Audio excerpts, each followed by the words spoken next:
Dan kita kalau bisa ngajak anaknya untuk ikut bikin ceritanya juga gitu. Jadi kan apalagi anak yang misalnya masih prasekolah itu kan suka dengan gambar ya. Dan kebanyakan buku yang kita pilih itu baiknya buku yang tidak banyak tulisan, lebih banyak gambar. Nah kalau kita cerita, kita tanya juga nanti kira-kira kenapa ya, nanti kira-kira akan gimana ya. Kita harus berperan seperti cerita yang ada di buku untuk menarik perhatiannya anak-anak tuh seperti itu Mbak. Emosinya kita juga terpancing. Misalnya kalau ceritanya tentang hewan gitu ya, kita harus menirukan suara hewan itu. Jadi anak-anak pasti akan ikut. Bu Ratri dari Save the Children dan Bu Eliawati, guru PAUD dari Sumba yang sudah bertahun-tahun mendampingi anak-anak belajar membaca. Save the Children merupakan organisasi yang telah membela hak anak di lebih dari 120 negara. Bersama-sama sering membahas seberapa penting membacakan cerita bagi tumbuh kembang anak, juga mengupas bagaimana perjuangan untuk meningkatkan literasi anak-anak di Sumba.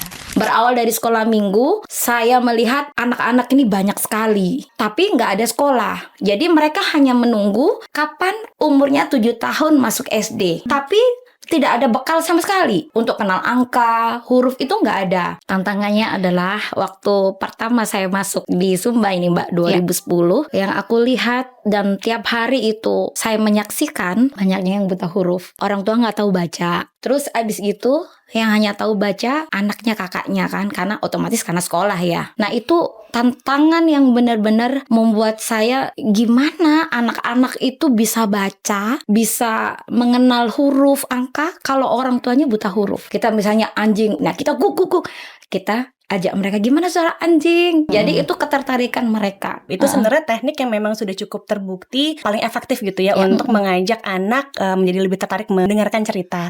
Nah alasannya kenapa? Karena tadi sudah disampaikan Bu Eli gitu ya, bahwa kita ada ekspresi, ada intonasi. Kebetulan memang kami itu sedang ada program yang namanya Kado untuk Sumba. Nah ini tuh untuk donasi Natal dan Tahun Baru 2026. Kenapa kita bikin program ini? Itu karena walaupun dengan program yang kami sudah lakukan di Sumba, itu memang masih banyak fasilitas yang belum bisa diakses ya. Tidak semua area gitu bisa mendapatkan akses yang sama, misalnya fasilitas buku dan belajar. Tapi gimana sih supaya kita bisa membuat seorang anak itu nggak hanya punya buku, tapi jadi punya minat baca ke buku itu?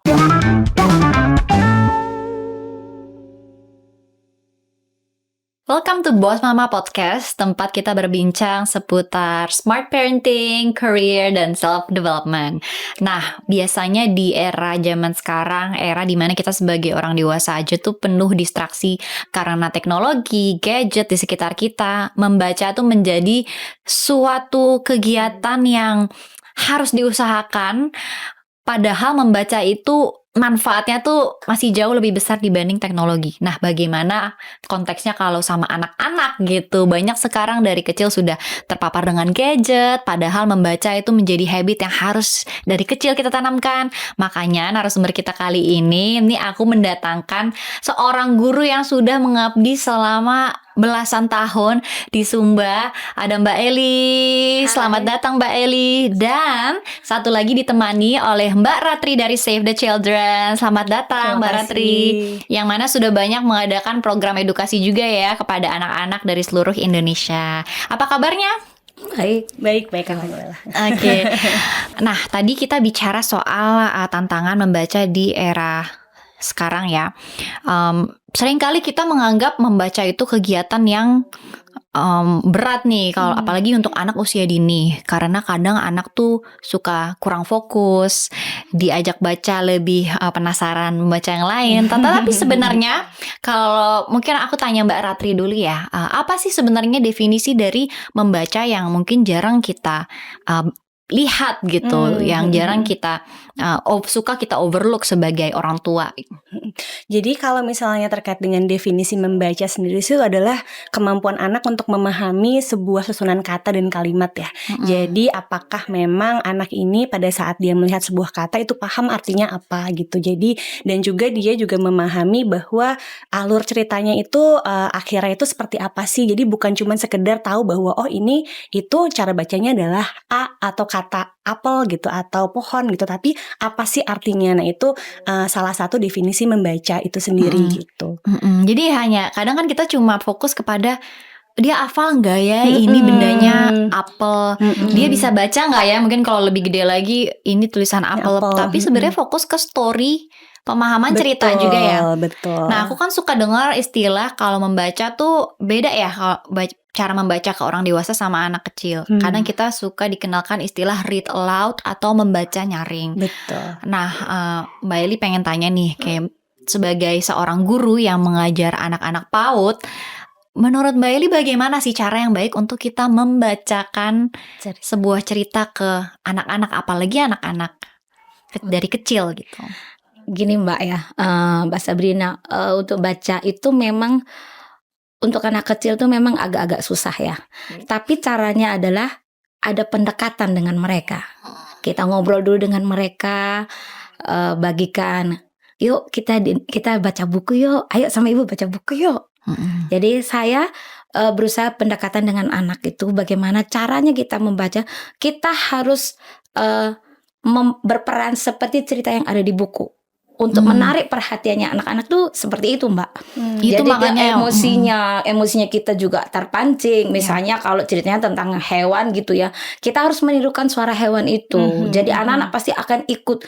Kita misalnya anjing, satu kali anjing itu menggonggong. Nah kita guguk. Kita ajak mereka, gimana suara anjing? Mereka pasti akan ikut. Tanya balik juga. Jadi itu ketertarikan mereka. Seperti itu Mbak.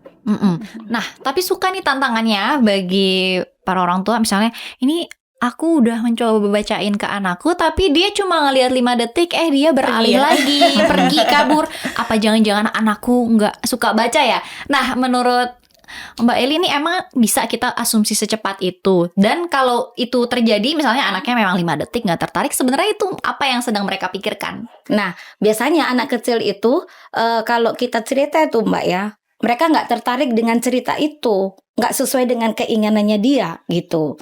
Jadi kalau sebaiknya sebelum cerita itu tanyain anak kita, mau cerita apa hari ini? Misalnya dia bilang, Ma aku mau cerita kupu-kupu yang bagus. Jadi kita ikut maunya mereka, sehingga anak itu tidak akan bosan. Anak itu akan dengan senang hati untuk mendengarkan cerita gitu Mbak. Jadi kita juga harus tahu kemauannya anak itu seperti apa, dia mau cerita yang apa gitu. Kalau anaknya belum bisa ngomong nih, itu gimana? Dan kadang juga kasusnya dia udah milih buku, kita bacain, dia malah kabur. Nah itu gimana sih? Tetap kita ajak dia ngobrol dulu. Caranya kita ajak ngobrol dia dulu, terus kita tunjukin gambar di buku itu, yang buku yang dia sudah ambil.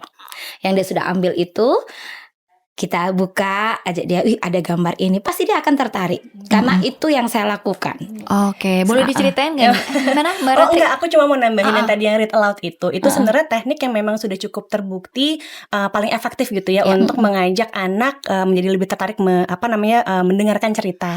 Nah alasannya kenapa? Karena tadi sudah disampaikan Bu Eli gitu ya, bahwa kita ada ekspresi, ada intonasi, dan kita kalau bisa ngajak anaknya untuk ikut bikin ceritanya juga gitu. Jadi kan apalagi anak yang misalnya masih prasekolah itu kan suka dengan gambar ya, dan kebanyakan buku yang kita pilih itu baiknya buku yang tidak banyak tulisan, lebih banyak gambar. Nah kalau kita cerita, kita tanya juga nanti kira-kira kenapa ya, nanti kira-kira akan gimana ya gitu. Nah kalau untuk anak yang belum bisa bicara, itu kita ajak role play. Jadi kita ajak berimajinasi juga. Kayak misalnya cerita tentang balet nih, anakku kebetulan cewek ya, perempuan gitu. Dia suka banget balet. Jadi kayak ini balet, nanti kalau misalnya namanya Naya baletnya gimana? Kayak baletnya begini. Jadi kita membuka buku, terus kita coba kayak lihat, dia sukanya balet, terus kayak minta dia untuk mencontohkan balet itu seperti apa. Jadi ketertarikan dari buku itu di awal bukan dari sekedar ini cara baca, tapi ceritanya tadi yang seperti Mbak Sabrina juga sampaikan, alur ceritanya dan bagaimana dia bisa engage dengan si cerita itu gitu. Jadi makanya kan kadang orang tua udah nyerah karena ini udah 2 halaman selesai. Padahal cara membacanya bisa lompat-lompat, bisa random kasih tugas buat role play. Jadi bahkan gak ngebaca buku itu ya. Betul. Kalau untuk anak-anak prasekolah, karena kan memang kemampuan dia untuk fokus itu kan juga belum berkembang ya. Jadi memang motorik skillnya masih diasah, sensornya juga masih diasah, jadi mereka tuh inginnya tuh bergerak gitu. Nah karena itu kita juga harus menyesuaikan nih caranya gitu, tidak bisa maksa kayak harus duduk ya, kita dengerin gitu.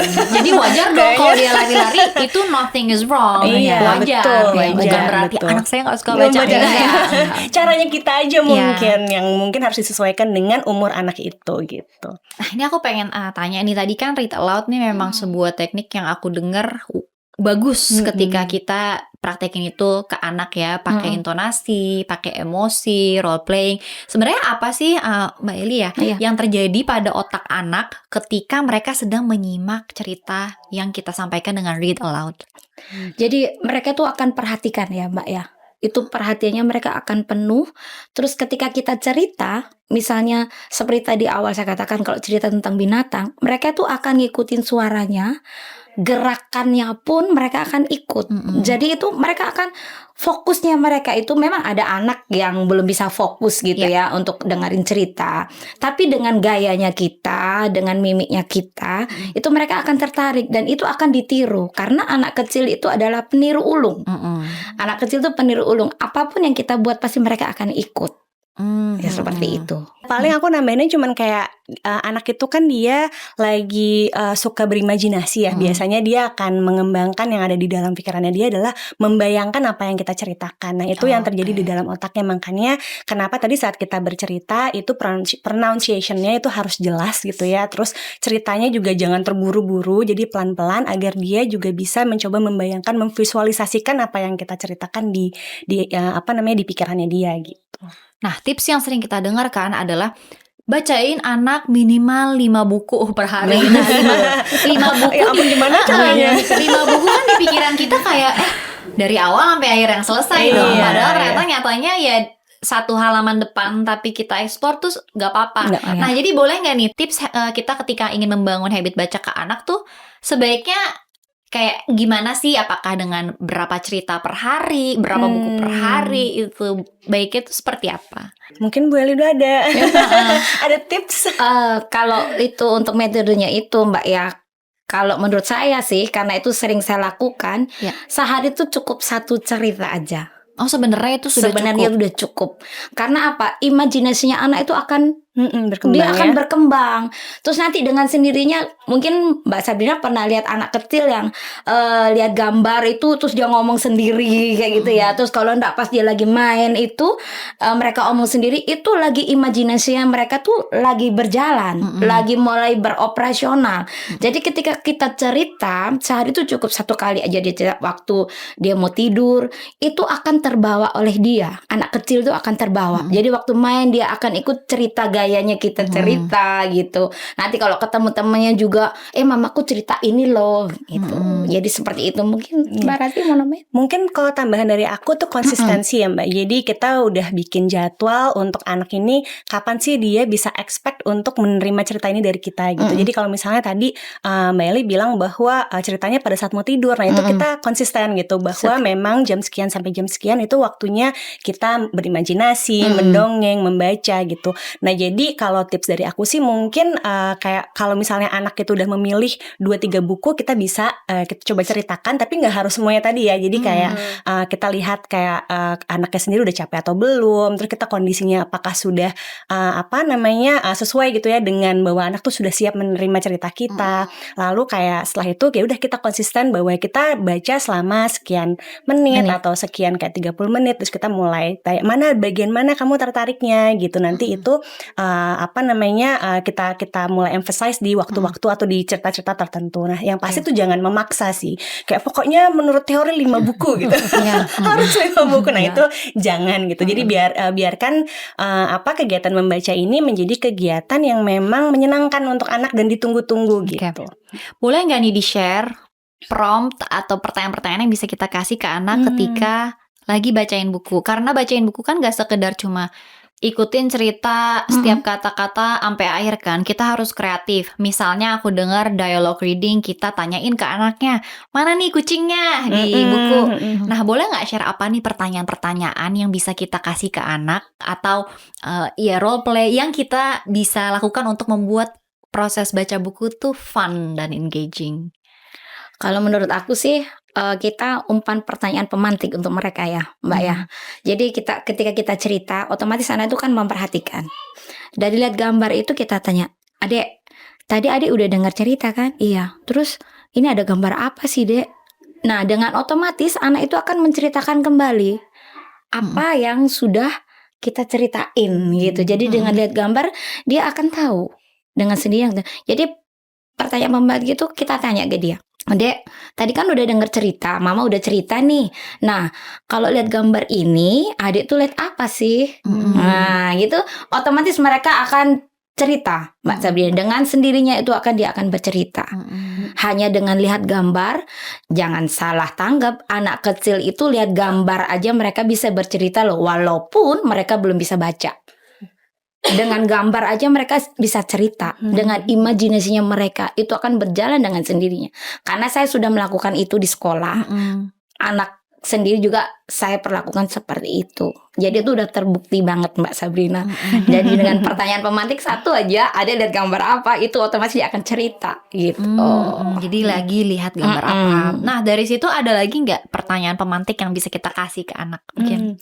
Ya mungkin kalau dari aku tambahannya itu kayak misalnya tadi kalau misalnya buku cerita tentang binatang, kita tanya kayak ini binatang apa, suaranya seperti apa, biar kita juga menambahkan informasi-informasi lain gitu ya. Nah terus udah gitu kayak pertanyaan pemantik lainnya itu misalnya seperti kalau menurut kamu, kalau misalnya nih misalnya ada konflik gitu di dalam sebuah ceritanya, kalau menurut kamu baiknya gimana ya kalau misalnya anak yang ini nangis, apa yang harus dilakukan. Nah itu kan juga bisa membantu anak untuk belajar emosi gitu, regulation of emotionsnya dia. Kita ngajarin bagaimana kita merespon terhadap sebuah emosi dan bagaimana orang akan melihat emosi itu juga. Jadi dengan membaca itu sebenarnya banyak sekali informasi yang bisa kita tanamkan ke anak gitu ya. Mau itu cerita tentang tadi pengetahuan, baik itu suara misalnya suara harimau seperti apa, ataupun terkait dengan misalnya emosi atau bagaimana dia harus menghadapi misalnya teman-temannya nanti di sekolah gitu. Jadi memang pertanyaan pemantik ini harus disesuaikan dengan buku yang sedang kita ceritakan gitu. Nah harapannya kalau kita engaging dan kita juga present, itu bisa membuat anak menjadi melihat bahwa buku ini ternyata banyak ya informasi yang bisa kita dapat di situ. Dan semisal nih anak belum merespon gitu ya, baru pertama kali tahu, kita expose ke pertanyaan ini dan dia diem aja, itu reaksi kita sebaiknya bagaimana ya? Dipeluk dan dicium dulu gitu mungkin. Kalau aku sih biasanya aku peluk kayak lihat loh di sini menarik gitu Bu, apa ceritanya, lihat dia ada ini. Nah makanya buku yang memang dipilih tadi gitu yang sesuai dengan ketertarikan anak dulu. Jadi kalau misalnya anaknya sukanya dinosaurus, kita kasih bukunya tentang peri kan nggak nyambung ya. Jadi anak juga kayak dari awal udah ya aku pengennya dinosaurus gitu. Jadi biarkan anak memilih bukunya dulu, ketertarikan apa, kita tahu ketertarikannya apa, terus kita kayak tunjukin bahwa oh ini cari buku gambar yang mungkin ada pop-upnya atau yang buku gambar besar. Nah itu kan karena sesuatu yang wah ini besar sekali bukunya gitu. Anak pun jadi punya ketertarikan untuk memulai gitu ya, untuk melihat dan mendengarkan kita. Mungkin kalau Bu Eli ada yang dilakuin Bu kalau anaknya? Kalau saya anak dengan anak-anak di sekolah itu kalau mereka nggak tertarik gitu, misalnya nih Kak, saya udah lakukan juga waktu cerita itu, misalnya kita cerita tentang kucing gitu ya. Aku bener-bener bawa kucing. Nah, bener-bener bawa kucing. Susah ya kalau bawa dari kupu-kupu dulu gitu. Cari peri dulu ya. Tapi ya menarik banget. Ya, maksudnya kita cari cerita yang simpel gitu. Aku cerita binatang kucing, aku bawa kucing bener di depannya mereka. Ini loh kucing, suaranya kayak gini, tangannya ada ini. Jadi otomatis anak akan tertarik dan pasti dia, boleh nggak aku pegang? Nah, itu dengan sendirinya nanti dia akan cerita, oh kucing itu ternyata suaranya kayak gini. Terus kakinya ada 4 gitu, ada ekornya warnanya gini. Otomatis anak akan bisa bercerita. Seenggak mau-maunya anak, kalau kita cerita ketika bawa yang real, yang nyata, dia akan tertarik. Iya, jadi bisa jadi tips juga ya. Iya, kayak gitu. Bener. Jadi kepikiran sih kayak waktu itu anakku juga sempat yang agak terdistract, terus kita bikinin ini lomba puppet yang dari jadi gunting aja kertas pakai lidi gitu ya, terus kita bikin puppet show sambil cerita gitu. Nah itu juga cukup menarik tuh untuk anak-anak. Jadi buku tuh bisa banget kita expand lagi sendiri sesuai kreativitas kita ya. Dan buku tuh bukan cuma masalah baca 5 buku per hari, enggak, tapi justru lebih ke pemantik dan bisa ngikut situasi aja ya. Bisa aja dia lagi gak tertarik, kita ganti. Bisa aja kita cuma ngambil 1 halaman, tapi dari situ kita role play, jadi bebas ya. Nah penasaran nih, Mbak Eli kan sekarang bekerja sebagai guru PAUD ya di Sumba. Dan sudah belasan tahun ya, itu cukup lama bergelut di bidangnya. Nah pengen tanya, apa sih yang menjadi tantangan literasi di Sumba yang Mbak Eli lihat setiap harinya? Tantangannya adalah waktu pertama saya masuk di Sumba ini Mbak, 2010, yang aku lihat dan tiap hari itu saya menyaksikan di sekitar saya itu banyaknya yang buta huruf. Oke. Orang tua nggak tahu baca. Oh. Terus abis itu yang hanya tahu baca anaknya, kakaknya kan, karena otomatis karena sekolah ya. Nah itu tantangan yang benar-benar membuat saya, gimana anak-anak itu bisa baca, bisa mengenal huruf, angka kalau orang tuanya buta huruf. Iya. Nah itu tantangan terbesar pertama kali saya masuk di Sumba, Mbak Sabrina. Terus dengan berjalannya waktu saya mencoba. Itu sekolahku itu berawal dari anak sekolah minggu ya Mbak Ratria. Belum ada sekolah waktu aku masuk itu di Sumba, itu belum ada sekolah 2010. Berawal dari sekolah minggu, saya melihat anak-anak ini banyak sekali. Ya. Tapi nggak ada sekolah. Jadi mereka hanya menunggu kapan umurnya 7 tahun masuk SD. Dengan Langsung kondisi ya? langsung SD, tapi tidak ada bekal sama sekali. Gitu loh, untuk kenal angka, huruf itu nggak ada. Nah akhirnya saya dengan suami punya keinginan itu, gimana kalau kita ngajarin mereka kenal huruf, kenal angka, tapi dengan keterbatasan saya, karena waktu itu saya belum jadi guru. Iya. Belum jadi guru Mbak Sabrina. Jadi setaunya saya huruf A ya kayak gitu, angka 1 sampai 10 ya kayak gitu.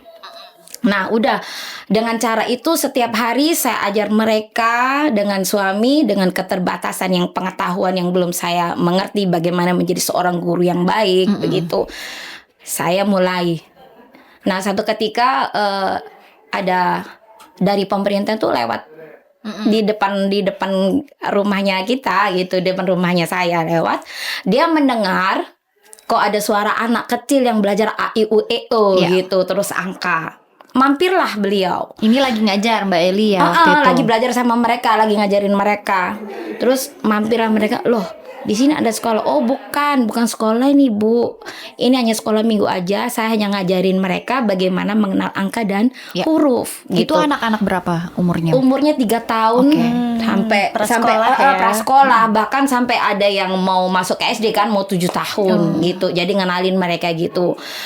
Sudah dengan berjalannya waktu tiba-tiba nih Mbak 2011 tanggal 5 bulan Mei itu tiba-tiba kaget-kaget ini izin operasional keluar gitu loh. Padahal nggak daftar. sama sekali gitu, nggak daftar sama sekali. Dengan pejabat tuh, ini ibu dari pemerintah tadi kasihlah itu izin operasional. Saya bilang, aduh, berarti ini harus ada sekolah dong. Nah, awalnya dari situ, Mbak. Dengan keterbatasan saya background saya ini bukan guru, gitu. Jadi dengan berjalannya waktu di tahun 2014 ditemukanlah saya dengan SAFE. Di situ saya mulai Save the Children mulai masuk ke Sumba. Saya didampingi. Habis itu diadakan pelatihan untuk tendik, khususnya untuk saya yang sama sekali nggak tahu tentang pendidikan. Saya dibekali menjadi guru yang baik, di training itu Mbak 2 minggu benar-benar di training jadi guru itu seperti apa kayak gitu.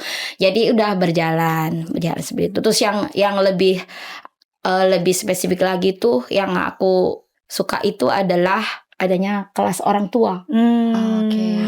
Kayak yang gitu. diadakan juga sama Dari Save the Children. Iya, programnya mereka tuh ada di situ juga. Tapi kan tadi merupakan tantangannya bagi Mbak Eli, orang tuanya buta Buta huruf. huruf. Kemudian ya kalau buta huruf berarti susah juga kalau untuk mengajarkan anaknya, apalagi baca buku. Itu bagaimana cara akhirnya masuk tuh untuk pelatihan orang tua agar bisa terbuka juga sama pelatihan? Caranya gini Mbak, waktu itu aku dapat buku Save, bagiin buku cerita. Nah aku minta yang gambar aja, nggak ada tulisannya. Jadi kalau orang tua yang buta huruf itu Mbak Sabrina sama dengan anak kecil yang belum bisa baca sama sekali. Kayak anak usia dini yang umur 3 tahun kan mereka belum tahu baca tulis ya, kenal huruf sama angka aja belum gitu loh. Jangan cara itu Mbak. Lihat gambar, perhatikan gambar, mereka bisa cerita di anaknya. Itu yang saya lakukan sih. Jadi interpretasi aja, malah kasih buku dengan gambar saja. Terus dari situ bagaimana akhirnya dari bisa situ saya coba, karena sudah ada kelas orang tua, saya mencoba orang tua untuk bercerita dengan anak dengan buku itu. Yang Jadi tidak ada dilarang huruf. nggak ada huruf. Nah itu cara yang pertama berhasil. Nah kemudian kalau cara kedua ini Mbak, yang saya lakukan adalah bagaimana kalau nggak ada buku. Mm-mm. Nah orang tua sudah nggak bisa baca ya. Gimana caranya nggak ada buku? Cerita dengan anak. Alat di sekitarnya itu, di sekitarnya kayak gelas apa itu bisa jadi bahan dongeng. Benar Untuk sih. anak iya. Kalau zaman dulu kan ini orang tua ini udah lakukan juga. Dia nggak ada buku, tapi di alat sekitarnya itu Mbak bisa jadian cerita. Dia lihat gelas waktu dia minum. Dek, dulu bapak itu minum tidak pakai gelas ini dari kaca, nggak ada. Otomatis anak kan tanya, terus dari apa Pak? Dari gelas kayu. Dulu bapak tuh minumnya pakai gelas yang terbuat dari kayu. Nah itu kan jadi satu bahan cerita dongeng yang menarik sekali untuk Itu bisa anak-anak. juga loh Bisa. dipraktekkan Mm-mm. dimanapun. Iya bisa. Di sekitar kita bisa jadi bahan cerita. Itu Mm-mm. seperti itu yang saya lakukan Mbak Sabrina. Oke, nah dari situ berarti bagaimana minat baca anak-anak di Sumba sampai sekarang Mbak? Mungkin dari awalnya dulu kali ya. Awalnya tuh minat bacanya tuh seperti apa ya? Pertama ini mereka nggak mau buku tuh dibuang. Apa sih ini buku? Nggak dianggap penting. Nggak dianggap penting buku Mbak Sabrina dibuang gitu aja. Terus dengan berjalannya waktu, bagaimana cara kita mengenalin buku ke mereka, bercerita itu menarik untuk mereka. Akhirnya mereka mulai perhatiin itu buku. Karena apa tuh? Karena saya bilang sama mereka, buku ini ibaratnya kayak matanya kita. Saya pakai istilah kayak gitu. Kenapa Bu? Iya, kalau mata itu kan harus dijaga supaya kita bisa melihat dengan baik, supaya tidak kena debu. Bagaimana? Kita harus jaga. Nah, sama dengan buku ini, kita harus jaga cara membukanya seperti apa, cara merawatnya buku seperti apa. Bahkan nih Mbak Sabrina, ada cerita nih. Anakku yang anak yang tinggal sama aku kan ada 20 anak. Itu saya terapkan itu menjaga buku itu seperti apa. Baru tanggal 4 September kemarin dia baru wisuda S1. Itu buku yang dia selama kuliah, bahkan dari dia sekolah itu dia bawa pulang ke rumah utuh. Masih rapi ya? Masih rapi, gak ada yang robek, terawat dengan baik Mbak Sabrina. Dengan cara seperti itu kita mengenalkan ke mereka bagaimana cara membukanya, bagaimana cara merawatnya buku. Jadi buku itu berharga. Dan satu statement yang saya berikan adalah begini. Ketika kamu dapat buku ini, belum tentu minggu depan kamu bisa dapat buku yang judulnya sama seperti ini. Iya kan Mbak, orang ciptakan nulis buku tuh kan nggak judulnya hanya satu aja kan, banyak. Belum tentu kamu bisa dapat buku yang judulnya sama. Jadi harus dijaga. Seperti itu Mbak Sabrina. Mbak Rati ada? Ya enggak, ceritanya udah bikin aku kayak wah iya gitu. Cuman memang yang agak yang agak menarik tuh kan memang sebenarnya tingkat literasi orang di Indonesia tuh cukup rendah ya Mbak. Jadi kalau misalnya berdasarkan hasil PISA pun itu juga menunjukkan angka kita tuh lebih rendah dibandingkan negara-negara tetangga. Dan itu memang sebenarnya kenapa penyebabnya itu karena enabling environment-nya itu tidak mendukung atau tidak menstimulasi anak itu untuk membaca, terutama untuk yang area-areanya tadi jauh gitu ya dari kota-kota besar. Karena akses ke buku aja tadi dibilang kan kenapa nih harus dijaga, karena memang akses ke bukunya sendiri juga susah gitu. Dan akses ke tulisan kata, kalau kita kan di Jakarta keluar dari rumah aja udah tulisan di mana-mana gitu ya. Mau kita ke restoran ada tulisannya, mau kita ke toko ada tulisannya, maksudnya kayak di pinggir jalan pun banyak tulisan. Sedangkan kalau di area yang memang hard to reach atau yang remote itu jarang sekali tulisan di luar dari rumah gitu. Buku yang ada pun hanya misalnya buku yang formal ya, bentuknya buku pelajaran, dokumen. Jadi makanya jadi makanya buku itu kita coba berikan akses tadi ya dengan beberapa program yang kayak pos baca, rumah belajar. Nah, itu juga kita tunjukin bahwa ini buku berharga karena tadi susah aksesnya gitu. Di area-area itu ya gitu. Nah, makanya nih aku kan juga sering mendengar itu menurutku udah langkah yang keren banget untuk Save the Children bikin pos baca. Jadi lebih banyak tulisan yang bisa mereka akses, bahkan buku-bukunya juga yang lebih menarik ya, lebih banyak gambar. Tapi gimana sih supaya kita bisa membuat seorang anak itu nggak hanya punya buku, tapi jadi punya minat baca ke buku itu? Kalau dari aku sih sebenarnya kita bikin buku itu jadi lebih menarik dari hal lain seperti misalnya dari gadget gitu. Iya. Nah, caranya gimana? Caranya adalah terutama untuk anak-anak yang masih kecil, jadikan buku itu saatnya orang tua dan anak tuh bonding. Nah, jadi dia merasa bahwa oh ternyata dengan buku itu aku bisa jadi dekat nih sama Ada mama papaku. asosiasinya ya. Betul, ada Mendekat asosiasi tadi. emosionalnya di dalamnya, ada bondingnya tadi. Nanti kan anak juga jadi merasa bahwa oh ini saatnya aku bisa dengerin mamaku cerita, saatnya aku bisa deket sama mamaku, bisa main bareng gitu dari buku. Kalau kita misalnya mengembangkan buku itu jadi role play kayak tadi gitu ya. Nah, saat yang sama juga misalnya kita juga creating situasi di mana pada saat anak tadi di pos baca itu bersama dengan teman-temannya baca bareng gitu. Nah, saling cerita. Nah, itu kan juga jadi momen Sosialisasi juga ya. betul. Ya. Nah, itu jadi momen buat anak juga happy ya karena oh aku bisa baca bareng sama teman-teman gitu. Nah, jadi memang untuk menciptakan lingkungan yang menarik itu jadi penting untuk membuat buku itu juga jadi sesuatu yang mereka tunggu-tunggu gitu ya, bukan cuma sekadar bahwa saatnya baca jadi kewajiban gitu, bukan, tapi itu memang jadi salah satu alat untuk anak belajar dan bermain sih sebenarnya, itu yang paling penting, terutama untuk anak usia dini ya Bu ya. Atau kalau misalnya ada yang mau ditambahin tips and tricksnya gimana? Cukup ya. Berarti adakah program berlanjutan dari Save the Children untuk tadi setelah sudah menyediakan buku itu kemudian membantu membuka minat baca kepada anak-anak? Nah, itu ada programnya lagi nggak setelah itu? Nah, ada, kebetulan memang kami itu sedang ada program yang namanya Kado untuk Sumba. Nah, ini tuh untuk donasi Natal dan Tahun Baru 2026. Nah, kenapa kita bikin program ini itu karena walaupun dengan program yang kami sudah lakukan di Sumba itu memang masih banyak fasilitas yang belum bisa diakses ya. Tidak semua area gitu bisa mendapatkan akses yang sama, misalnya fasilitas buku dan belajar. Nah, jadi donasi ini itu open untuk publik, dan ini kita ada 3 paket sebenarnya yang kita tawarkan. Paket belajar yang terdiri dengan alat tulis, terus kayak ada paket belajar dan menggambar ya kalau nggak salah ya. Jadi biar anak-anak juga tadi bisa mengeksplorasi kemampuan kreativitasnya. Sama yang ketiga itu adalah paket untuk belajar dan membaca ya. Betul. Nah, itu jadi kita memberikan donasinya itu menjadi buku gitu untuk anak-anak di sana. Nah, paket-paket donasi ini tuh nanti udah termasuk kemasan yang bentuknya kado. Jadi harapannya nanti anak-anak ini nerima itu dalam bentuk kado gitu. Nah, itu harapannya bisa jadi motivasi anak-anak bahwa oh aku dapat buku, dapat buku tulis baru, dapat buku bacaan baru gitu. Nah, itu juga nanti kalau misalnya ada minimal 150.000 itu juga ada sertifikat juga dari kami. Dan nanti rencananya Januari ini itu untuk distribusinya ke sana gitu. Oke, jadi dari donasi itu udah thoughtful juga, nggak hanya sekedar memberikan buku, tapi ada cara-cara nih supaya tadi bukunya bisa jadi sesuatu yang kayak kado gitu. Kayak ya kita dapat kado kan happy. Nah, Mbak Eli kan nggak kebayang ya kalau emang hadapin anak-anak PAUD tuh kan aktifnya luar biasa.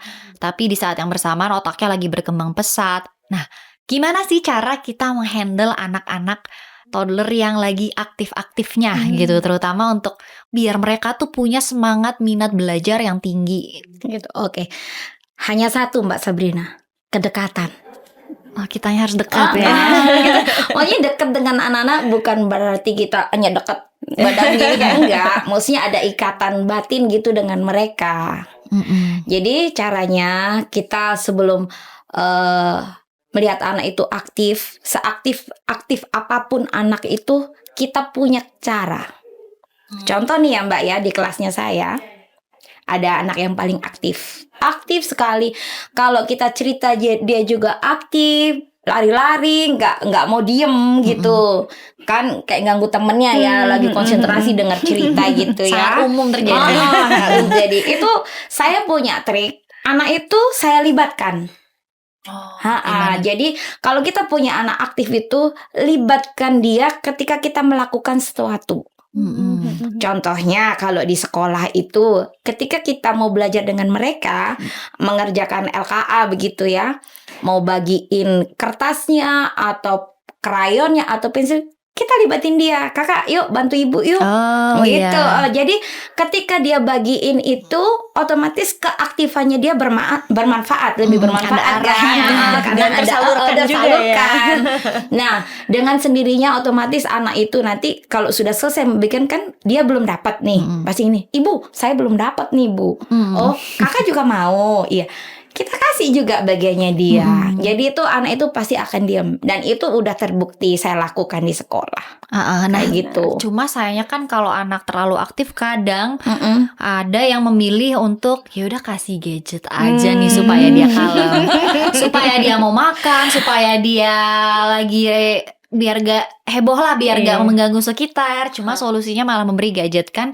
Di satu sisi memang karena itu solusi paling gampang ya gitu. Kalau gak pakai gadget belum tentu nih anaknya kalem. Cuma apa ya cara yang lebih baik yang bisa kita lakukan supaya ya tidak cepat-cepat memberikan gadget sebagai solusi, walaupun memang lebih susah ya untuk mengarahkan energi anak-anak dengan medium-medium lain. Jadi kalau dari aku sebenarnya kalau tadi terkait dengan ketertarikan anak itu kan sebenarnya terutama yang prasekolah ya, itu kan kebutuhan tadi Mbak Sabrina sudah sampaikan, kebutuhan motorik dan sensorinya itu masih banyak ya. Jadi kalau bisa kita perkenalkan juga pertama dengan alat-alat yang bisa mengembangkan sensori. Jadi kebutuhan sensori dan motoriknya itu terpenuhi dulu gitu, karena dengan kita sudah menjawab kebutuhan sensori dan motoriknya, anak-anak itu lebih bisa tenang gitu. Nah, yang kedua tadi kalau misalnya kita mau lagi capek nih, terus kayak anak-anaknya lagi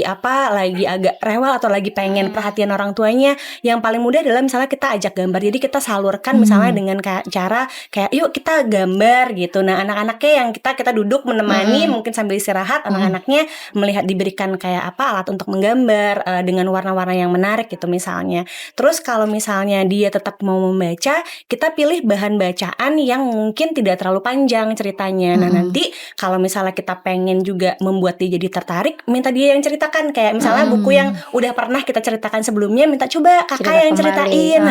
Ini cerita tentang apa, gantian dong mama pengen dengerin gitu. Nah, jadi sebenarnya sama satu lagi itu adalah kita bikin kegiatan yang mungkin lebih yang berkualitas. Kayak misalnya instead of kita kasih gadget, kita kayak kita main bola bareng yuk, kita main lari bareng, atau kita role play bareng gitu. Nah, jadi kegiatan-kegiatan berkualitas ini sebenarnya kan anak itu butuh tadi ya bonding dengan orang tuanya, dengan caregivernya. Dengan kita melakukan hal tersebut tuh bondingnya juga akan jadi lebih baik, dan itu harapannya bisa menurunkan ketergantungan anak terhadap gadget, karena dia ngerasa mamahnya lebih menarik kok daripada gadget gitu. Oh, ternyata mama aku bisa jadi ayam gitu, atau mama aku bisa jadi kuda gitu. Kalau gadget kan belum tentu. Nah, itu sih, jadi kita membangun kegiatan yang berkualitas dengan anak sehingga anak merasa bahwa yang ada di sini itu lebih menarik dibandingkan yang ada di dalam handphonenya. Nah, kalau dari aku sih sebenarnya hal-hal seperti itu yang memang butuh ya agak kreativitas orang tuanya. Tapi kan memang tantangannya di dunia modern itu ya, kita juga harus lebih kreatif gitu melawan si kreativitasan gadget. Gitu. Iya. Gini Kak Sabrina, aku ada cerita nih. Kejadiannya baru 2 minggu ya. Kayak baru 2 minggu nih kejadiannya. Ini orang tua murid ini datang ke saya, bilang, "Ibu, gimana caranya supaya anak saya nggak terlalu main HP?" Benar, ini adalah pertanyaan semua umum ini ya, maksudnya. Jadi udah terlanjur ketagihan. Gimana jadi, itu? Dia itu setiap pulang sekolah, ini salah satu murid saya, benar. Setiap pulang sekolah dia main HP. Hanya HP aja yang dia main. Makan harus mamanya suap, tapi dengan dia lihat HP. Nah, kayak gitu. Nah, ketika orang tuanya komunikasi dengan saya, ngomong dengan saya, waktu di sekolah, waktu bermain bersama itu, saya deketin dia. Saya ajak ngobrol. Kakak kalau di rumah ngapain aja sih? Gitu kan. Terus dia bilang, ini ibu, biasanya saya kalau di rumah itu main HP. Setiap hari kakak main HP. Iya. Loh, sekarang ibu mau tanya, kemarin kan ibu kasih buku gambar, kasih krayon, kasih buku tulis, untuk apa dong dibawa pulang di rumah kalau kakak nggak belajar? Gitu kan. Anak ini diam melihat saya gitu, dia pandang saya gitu. Mungkin pertanyaannya maksudnya apa gitu, ibu ngomong kayak gini. Kakak boleh nggak kalau di rumah kakak belajar dengan kemarin yang ada ibu kasih krayon, ini buku gambar dengan buku tulis. Tapi nanti kalau kakak sudah kerja itu udah belajar di rumah, besok bawa ya ke sekolah supaya ibu bisa lihat. Nah, akhirnya dia pulang sampai rumah, dia ngomong dengan mamanya. Mama, ibu bilang kakak harus belajar. Nah, mulai sudah dia cari bukunya, dia cari krayonnya, dia gambar. Dengan itu besoknya dia ke sekolah, dia bawa ibu dengan gayanya dia, ibu. Kemarin kakak belajar, mana coba gambarnya ibu lihat. Saya lihat itu, dan itu membuat anak itu akhirnya tertarik, mulai lupa pelan-pelan HP. 2 minggu ini dia tidak pegang HP. Hanya pulang sekolah dia hanya mewarna, menggambar sendiri dengan imajinasinya dia. Nanti kalau sampai sekolah saya tanya, ini kakak lagi gambar apa? Saya tanyain satu-satu, ini apa?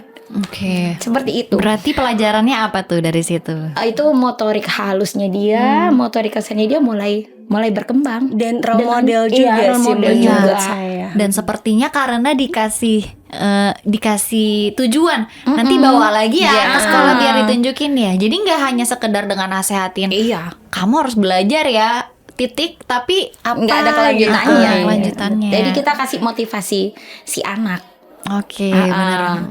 Jadi orang tuanya ngobrol sama saya, aduh ibu terima kasih kakak sekarang sudah mulai belajar mau nulis huruf. Jadi pokoknya apa yang dia kerjakan di rumah dia selalu bawa ke sekolah dan ditunjukin ke saya. Ibu kakak tulis ini gitu. Dan didengarkan iya. Dengan tulus. Dengan tulus sama. ya kita harus perhatikan. Intinya adalah begini Kak Sabrina, orang tua itu punya waktu. Enggak harus 1 hari full, enggak. 5 menit, 10 menit dengan anak, kita bermain bersama dengan mereka, itu udah satu modal. Kita bisa menjadi hadir ya. dekat dengan mereka, itu bisa menjadi role modelnya mereka. Gitu, Mbak Sabrina. Jadi kalau dari aku sih sebenarnya memang dari obrolan ini dan dari beberapa teori yang kita baca, kebetulan memang salah satu pendekatan program-programnya Save the Children itu dia tidak hanya menyasar hanya untuk ke anaknya aja, karena anak ini kan diinfluence banyak hal ya dengan lingkungannya. Jadi memang intervensi program itu atau intervensi kita tuh harus dari rumah, lingkungan dan juga sekolahnya. Tadi kan Bu Eli di sekolah sebagai role model di sekolah guru ya, yang memang memberikan motivasi di sekolah dan orang tuanya pun kalau bisa ikut hadir. Karena itu intervensi kami itu memang ada di 3 sistem itu gitu, dari rumah terkait dengan tadi ya parenting, positive parenting. Kami juga punya pendekatan yang terkait dengan positif disiplin gitu ya. Terus udah gitu di lingkungan kita menyediakan akses terhadap bahan bacaan, bahan pelajaran melalui dengan pos bacanya, dan di sekolah pun kita memberikan beberapa pendekatan cara mengajar yang bermain yang sesuai dengan umurnya gitu. Nah, jadi kalau ketiga ini itu sudah terpenuhi, kemungkinan besar anak untuk tertarik untuk belajar, untuk membaca itu pun juga jadi lebih maksimal gitu dibandingkan kayak tadi di sekolah kita udah berusaha bahwa kalau bisa di rumah main ya menggambar atau baca, tapi di rumah orang tuanya nggak mendukung, sedikit-dikit dikasih HP atau orang tuanya pun nggak megang HP terus. Nah, jadi itu yang kita perlu berikan informasi juga gitu bahwa harus konsisten dari sekolah, di lingkungan dan di rumahnya. Berat memang, cuman berat. Itu idealnya seperti itu gitu ya. Iya, berarti betul sekali Mbak Rani. Ada juga gak sih Mbak Eli, kan kita learning by experience tuh yang lebih ngena ya. Tadi kan luar biasa bisa mengubah anak yang tadinya kecanduan HP 2 minggu udah gitu, dia lebih suka menulis. Ada lagi gak cerita pengalaman murid yang mungkin ya tadinya gak suka baca sama sekali atau nakal yang lebih gak mau belajar gitu, tapi akhirnya bisa berubah nih karena mungkin pasti banyak para orang tua yang bisa belajar dari pengalaman bayi. Nah, itu seperti Mbak Ratri bilang ya, untuk pendampingan itu Mbak Sabrina bukan hanya anaknya aja, tapi orang tuanya kita perlu dampingi. Jadi makanya kita ada sekolah parenting orang tua, sekolah orang tua, itu pola asuh orang tua itu sangat penting sekali. Kenapa? Kita memotivasi para orang tua bagaimana bisa mendekatkan diri kepada anak, terutama untuk bercerita. Ada satu nih Mbak Sabrina, udah terjadi juga. Mereka tidak ada waktu untuk anak. Ketika kami melakukan kelas parenting khususnya untuk orang tua, itu kita mulai memberikan pemahaman kepada mereka bahwa kita bermain dengan anak, ketemu dengan anak, si hello dengan anak, itu sangat penting. Itu yang membuat kita bisa dekat dengan anak. Pertama-tama susah memang Mbak Sabrina untuk merubah cara berpikirnya ini orang tua. Tapi dengan sekolah parenting ini pelan-pelan kita mengubah cara berpikirnya mereka bahwa bercerita, anak suka membaca itu sangat penting. Jadi akhirnya orang tua berusaha secapek-capeknya mereka meluangkan waktu 5 menit bermain dengan anak. Mereka bercerita dengan anak. Hanya 5 menit saja. Itu anak seneng banget. Dengan itu Mbak Sabrina, mereka mulai ambil buku. Bapak, ini aku punya buku. Ma, aku punya buku. Cerita dong. Nah, itu mulai ada ketertarikan di pihak anak dengan buku. Nah, itu yang harus kita pupuk terus. Memang pertama susah Mbak Sabrina untuk memberikan pemahaman itu kepada orang tua. Tapi kita ndak menyerah sampai situ. Tetap kita terus lakukan pendampingan dengan orang tua, dengan anak-anak juga. Ndak lupa juga di sekolah saya selalu memberikan anak-anak untuk ruang untuk bercerita. Gitu. Ini seperti itu Mbak Sabrina. Ada cerita juga nih. Jadi dari Sumba juga kebetulan kami mendampinginya kan dari sejak 10 tahun yang lalu. Nah, jadi ada anak ini umurnya waktu itu kalau nggak salah masih 4-5 tahun lah ya. Nah, ini kan masih prasekolah dan anak ini tuh pemalu gitu awalnya, dan kalau misalnya ditanya atau apa tuh ngumpet lah gitu ya, nggak mau sharing, nggak mau ngomong. Nah, terus kebetulan orang tuanya itu guru PAUD juga nih, mirip sama Mbak Elin nih. Nah, tapi kita memberikan pendampingan tadi kan, kita ngasih tahu pendekatan-pendekatan, lalu orang tuanya ini kebetulan memang sangat tertarik untuk belajar gitu, bahwa dia mengaplikasikan apa yang dia pelajari trainingnya itu di rumah. Nah, terus dia mulai mendongeng tadi, yang tadi disampaikan sama Mbak Eli, bahwa mendongeng di rumah, mulai memperkenalkan cerita di rumah. Anaknya sekarang sudah 15 tahun tuh malah jadi kayak ambasador pos baca ya gitu. Jadi kayak ngajak teman-temannya, nggak malu-malu gitu ya. Dia cukup aktif, terus sangat berprestasi, dan sering ngajak teman-temannya gitu untuk ayo dong kita baca bareng atau kita ke pos baca. Jadi cukup anaknya cukup berani gitu untuk mengajak teman-temannya untuk belajar sama baca gitu. Jadi memang harus dimulai dari rumah dulu gitu, dan memang kita pun kalau bisa memberikan akses terhadap tadi fasilitas belajar dan membacanya.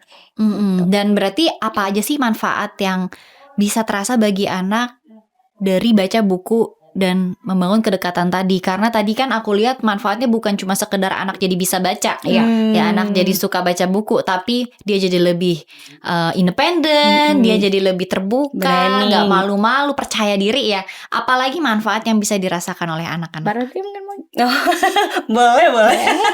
Jadi yang tadi sebenarnya gini, kalau aku ngelihatnya manfaat buku itu kan selain memberikan informasi baru mungkin dari yang tidak kita dapat di tempat kita gitu ya. Kayak misalnya mungkin kalau kita dapat buku yang menceritakan tentang area lain gitu, kayak buku cerita dari segala area di Indonesia. Nah, itu satu ya, informasi yang bisa didapatkan oleh anak. Yang kedua, buku cerita yang baik itu kan buku cerita yang penuh dengan alur ya, penuh dengan emotion gitu, penuh dengan perubahan-perubahan emosi, ada klimaks anti klimaksnya. Nah, di situ pun anak tadi jadi belajar untuk tahu bahwa dalam sebuah cerita itu ternyata emosi itu bisa bermacam-macam, dan orang ini kan kita ada pemain utama ya dari sebuah cerita ya. Nah, pemeran utamanya ini itu juga memiliki emosi yang beda-beda. Jadi kita bisa ngajarin dan menjelaskan ke anak, oh dia lagi sedih. Kalau lagi sedih berarti orang tuanya melakukan ini atau temannya melakukan ini, atau saat dia melihat misalnya ada teman yang marah, dia ngapain. Nah, jadi anak tuh juga punya perspektif. Yang paling menarik itu adalah saat anak diajarkan dalam sebuah cerita bahwa kalau misalnya ada yang berkonflik, kita harus melihat dari dua pihak, karena kan biasanya di cerita itu kan menceritakan perspektifnya si A, perspektifnya si B. Jadi anak juga tahu bahwa oh, nggak bisa hanya dari pendapat saya gitu, tapi kita juga harus lihat dari pendapat yang sebelahnya tuh seperti apa gitu. Nah, itu pun dalam beberapa cerita yang udah lebih kompleks itu juga disampaikan. Jadi memang manfaatnya selain tadi bonding, memberikan informasi-informasi baru, tapi juga bisa membantu anak untuk merelitkan dirinya dengan emosi-emosi. Kosakata itu juga penting. Kalau saya marah, kata-kata yang perlu saya sampaikan itu apa? Kalau saya sedih itu bagaimana? Dia bisa belajar untuk mengutarakan perasaannya, kebutuhannya, keinginannya gitu. Nah, itu sih menurut saya beberapa manfaat ya dari baca buku ya Bu ya. Kalau misalnya ada yang Bu Eli melihat gitu kayak di lapangan tuh seperti apa sih manfaat buku? Kalau di lapangan sih yang saya amati ya Mbak Sabrina ya, dengan keterbatasan akses nih di Sumba kan buku susah sekali untuk kita dapat. Sangat susah sekali. Memang betul, kita bisa cerita itu ketika kita pakai HP buka YouTube banyak cerita kalau kita mau itu, tapi kan itu terbatas sekali yang memiliki HP, kan nggak semua.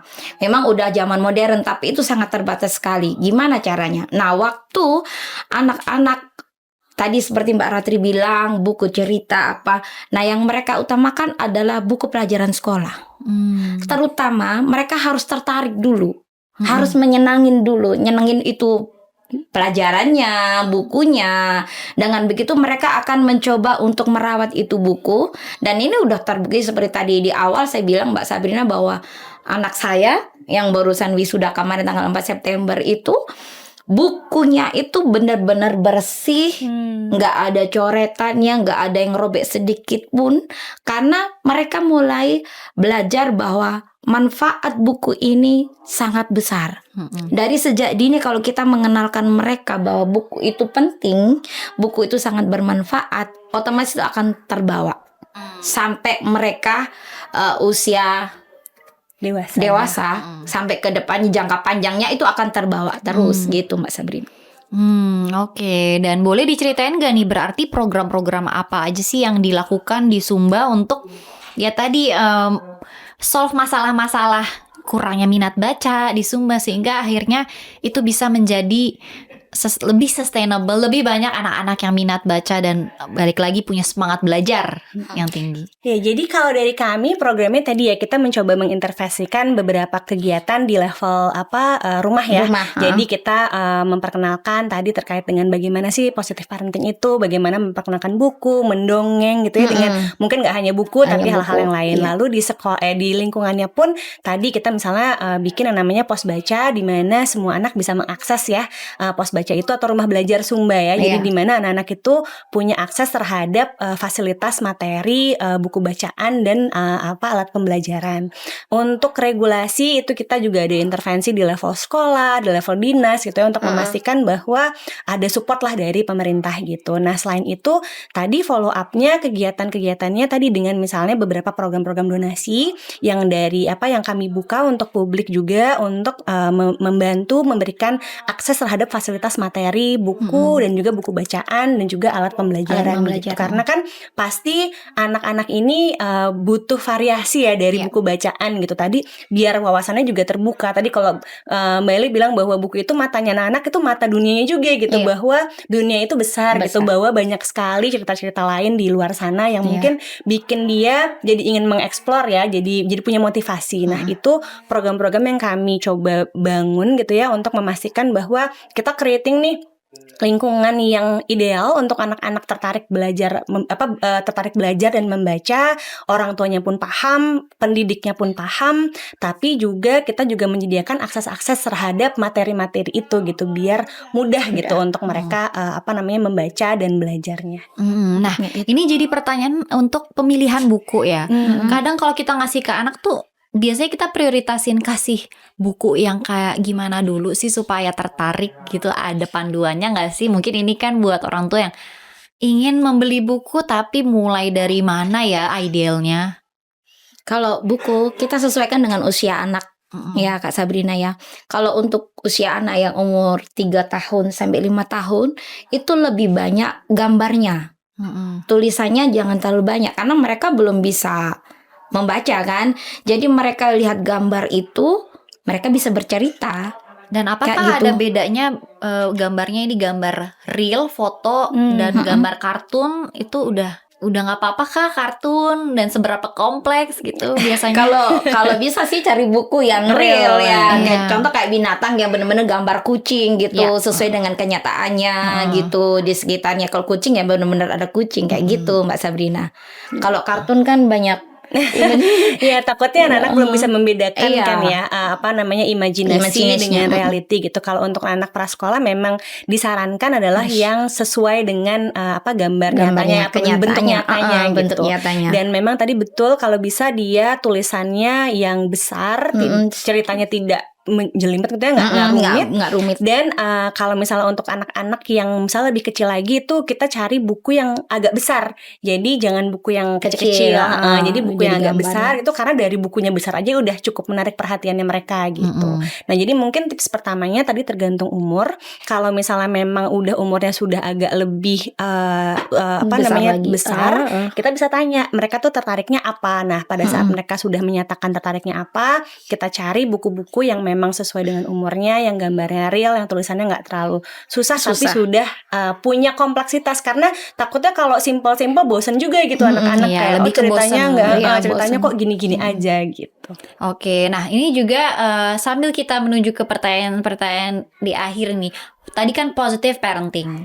Terus tadi juga Mbak Eli bilang ngajarin kepada parents supaya hadir nih waktu bentar aja untuk ajak anak ngobrol, bacain cerita. Apa aja sih poin-poin positif parenting yang juga dikomunikasikan ke orang tua yang ada di Sumba gitu, yang mungkin juga udah ada cerita-cerita suksesnya? Terutama pola asuh ya Mbak Sabrina. Pola asuh terhadap anak itu tidak semudah yang kita bayangin. Ternyata jadi orang tua itu juga harus belajar juga gitu. Pola asuh yang positif itu bagaimana dengan anak kita, itu yang utama Mbak Sabrina. Iya. Jadi pola asuh yang baik adalah kita memberikan kesempatan kepada anak untuk mereka mengungkapkan pendapatnya. Itu kayak gitu Mbak Sabrina. Jadi misalnya kan biasanya kita orang tua nganggap anak kita, kamu masih anak kecil. Padahal mereka tuh sebenarnya sudah bisa diminta untuk memberikan pendapat kayak gitu. Nah kita kadang orang tua lupa hal itu. Contoh misalnya anaknya kita udah SMP gitu ya. Kita ambil yang gampang aja, kelas 1 SMP gitu Mbak Sabrina ya. Waktu kita ada masalah gitu, masalah misalnya ini solusinya gimana ya gitu. Misalnya kakaknya mau kuliah gitu kan, sementara dia baru SMP kelas 1. Gimana ya enaknya kakaknya ini? Kita lagi berpikir nih, Bapak dan Mama lagi berpikir, gimana ya ini anak ini kuliah di mana? Ini kan kayaknya nggak ada solusinya gitu, nggak ada yang kasih pendapat. Kita bisa kok aja ngomong anaknya kita. Menurut kamu kakak itu lebih baik kuliah di mana ya? Menurut kamu kakak itu cocoknya kuliah ambil apa ya?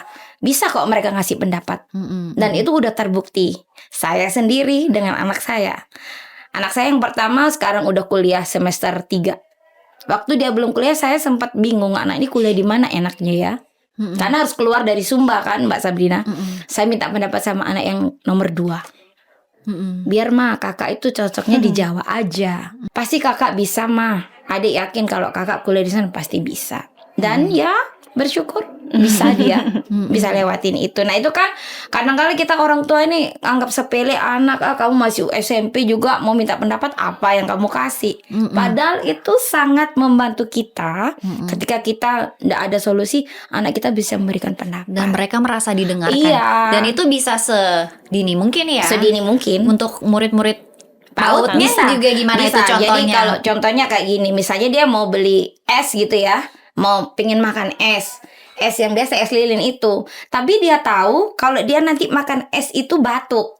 Nah itu kan kita tanya, menurut adik gimana? Kan adik kalau makan es batuk, kira-kira adik masih mau beli es enggak? Iya ya, nanti kalau batuk kan pasti ke dokter, minum obat, gini nggak suka minum obat. Jadi dia ngungkapin kayaknya enggak deh ma gitu. Jadi itu lebih efektif dibanding kita cuma ngelarang kamu jangan makan es krim deh. Jadi anak kecil itu perlu tahu sebab akibatnya juga, alasannya kenapa gitu kan. Kayak gitu. Wah, luar biasa Mbak Eli. Dari percakapan ini sih kita semua belajar bahwa ya membaca tuh bukan cuma sekedar kita jadi bisa tahu kata-kata, kita bisa membaca huruf, tapi juga dari situ kita jadi belajar berimajinasi, punya kepercayaan diri yang lebih, bahkan jadi bonding sama anak.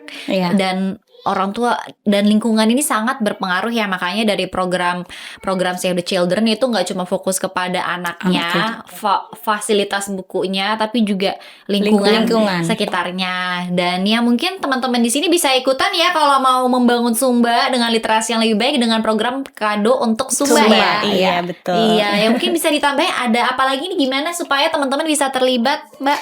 Ya jadi nanti dari di website Save the Children, kalau misalnya teman-teman memang tertarik, itu ada linknya gitu ya untuk kado untuk Sumba ini. Dan nanti caranya sih mudah ya, kita bikin semudah mungkin gitu ya. Jadi nanti teman-teman tinggal ikuti saja linknya dan itu bisa langsung memberikan donasinya. Nanti dari situ, dari kami itu akan memberikan informasi follow up terkait dengan donasi yang sudah diberikan oleh teman-teman semua gitu. Kalau tadi ngelihat di lapangannya seperti apa, aku sih jadi sadar bahwa satu kado kecil tuh bisa mengubah dunia anak. Betul. Betul Mas Alvin. Jadi itu bukan hanya kado, bukan Sekedar cuma kado sekedar aja, kado, tapi itu benar-benar bisa mengubah dunia anak, mengubah cara pandang mereka. Jadi Memotivasi juga. memotivasi. Ya. Jadi benar-benar menurutku harus kita bangun bersama-sama sih. Makasih banyak Mbak Terima Ratri, kasih Mbak Ratri udah banyak, Mbak sharing di sini, Sabrina. udah bicara tentang minat baca dan tips-tips praktikal yang bisa diimplement sama orang tua di rumah, termasuk saya. Semoga Oke. bermanfaat. Yes, benar banget, sangat bermanfaat. Dan pasti kalau para parents melihat ini, mendengar percakapan, mendapat manfaat, boleh nih di-share dan tag ke Instagram kita di sini. Dan kalau gitu makasih banyak Mbak untuk waktunya. And I'll see you guys on the next episode. Bye-bye. Terima kasih. Terima kasih.